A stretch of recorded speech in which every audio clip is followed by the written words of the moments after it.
लोग सोचते हैं कि रास्ता मिल जाए तो बस मंजिल अपने आप ही मिल जाएगी। शेख चिल्ली ने साबित कर दिया कि ऐसा सिर्फ सोचने से ही हासिल नहीं होता।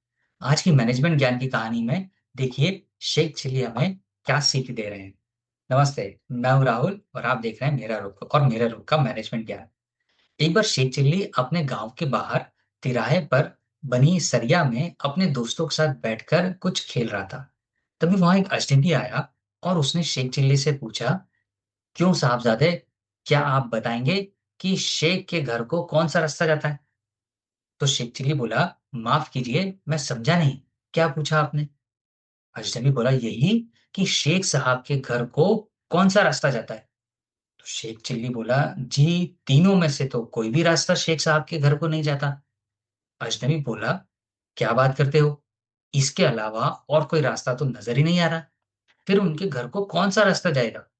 तो शेख चिल्ली बोला, जी कोई भी नहीं। तो अजनबी बोला, क्या कहते हो बरखुरदार, क्या ये शेख साहब का गांव नहीं है? क्या इस गांव में वो नहीं रहते? तो शेख चिल्ली बोला, जी नहीं, वे रहते तो इसी गांव में हैं। आप भी सही जगह आए हैं। तो अजनबी बोला, फिर इन तीनों में से कोई ना कोई रास्ता तो उनके घर को जरूर जाता होगा।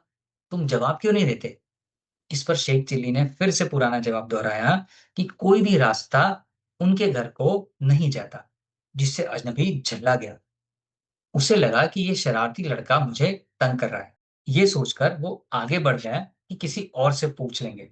तो शेख चिल्ली ने उसे आवाज देकर रोका और उसके पास जाकर बोला कि आप तो नाराज हो गए जनाब। आप मेरे कहने का मतलब नहीं समझे। मैं ये कहना चाहता था कि शेख साहब के घर तक तो आपको ही पैदल जाना होगा।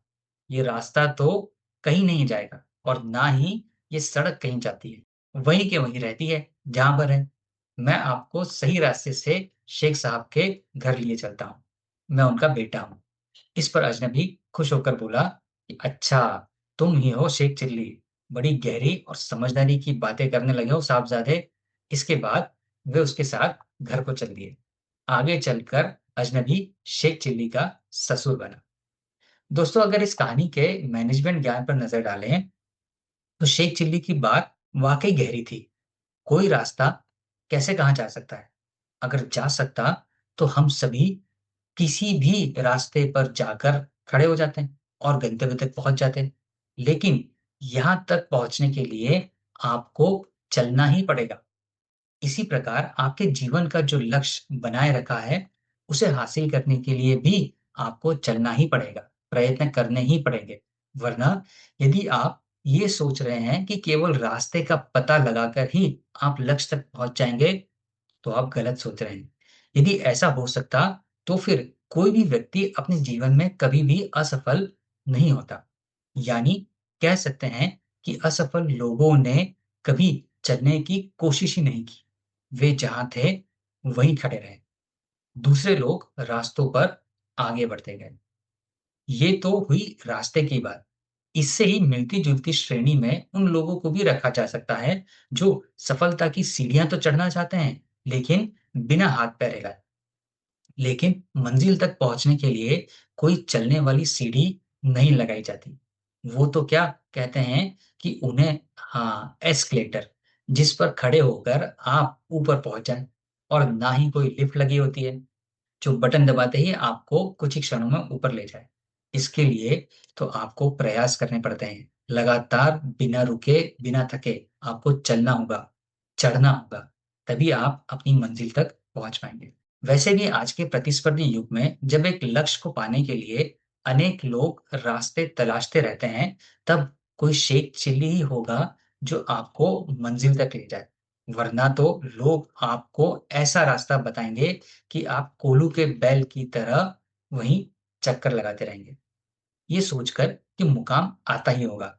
ऐसे में जब आप किसी रास्ते पर होंगे ही नहीं, तो मुकाम आएगा कैसे? कहते भी हैं कि कोल्हू के बैल को नहीं मिलता कोई गैल, यानी रास्ता। इसलिए बेहतर यही है कि अपना लक्ष्य निर्धारित कर उस तक पहुंचने के लिए रास्ता खुद तलाश करें और आगे बढ़ें। यदि आप सत्य को आधार बनाकर आगे बढ़ रहे हैं, तो फिर आप किसी भी रास्ते से जाएं, आप अपने लक्ष्य तक पहुंच ही जाएंगे। तो फिर सोचना कैसा? उठो, अपना रास्ता तलाश करो और अपनी मंजिल की ओर बढ़ चलो। लाइफ में एस्केलेटर नहीं लगे होते। मंजिल तक पहुंचना है तो पैर चलाने पड़ेंगे। जो चल पड़ा वही आगे निकला। यही सफलता का सिंपल पावरफुल नियम है। तो ये था आज का मैनेजमेंट ज्ञान। उम्मीद है आपको ये पसंद आया होगा। अगर पसंद आया हो तो इसे लाइक कमेंट शेयर करें और अगर चैनल को सब्सक्राइब नहीं किया हो तो चैनल को भी सब्सक्राइब जरूर करें। मिलेंगे आपसे अगले बुधवार सुबह 8 बजे एक नई कहानी एक नए ज्ञान के साथ। तब तक अपना और अपने अपनों का ख्याल रखें। धन्यवाद।